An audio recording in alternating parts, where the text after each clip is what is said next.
শিশু, দুগ্ধপোষ্য শিশু মায়ের স্তনে মুখ লাগিয়ে যখন দুধ খেতে থাকে, খেতে খেতে খেতে খেতে যখন সে ঘুমিয়ে পড়ে, ঘুমিয়ে যাওয়ার পরে তার মুখ থেকে মায়ের বোঁটাটা যেভাবে আলগোছে বিচ্ছিন্ন হয়ে যায়, সে টের পায় না। তার রূহটা শরীর থেকে ওইভাবে বিচ্ছিন্ন হয়ে যায়, সে টেরও পায় না। মালাকুল মউত জান্নাতি সেই রুমালের মধ্যে তাকে ভরে উপরের দিকে যেতে থাকেন। চারিদিক থেকে দুই দিকে লাইনে দাঁড়ানো ফেরেশতারা বিভিন্ন সুসংবাদ তাকে দিতে থাকেন।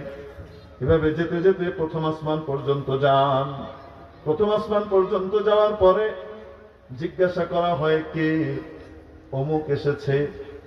আচ্ছা, সাথে সাথে দরজা খুলে দেয়া হয়। এরপরে প্রথম আসমানের ফেরেশতারা তার রূহকে বরণ করে নেয়। তারা ছুটতে থাকে দ্বিতীয় আসমানের দিকে। প্রথম আসমান যখন পার করে দ্বিতীয় আসমানের দিকে যেতে থাকে, গোটা প্রথম আসমানবাসীর ভিতরে গুঞ্জন আর আলোচনা শুরু হয়ে যায়। কে যায়, কে যায়, কে যায়, যার সুগন্ধিতে গোটা আসমান মাতোয়ারা হয়ে গেছে। এইভাবে দ্বিতীয় আসমানে যাওয়ার পরে দ্বিতীয় আসমানের ফেরেশতারা বরণ করে নেয়।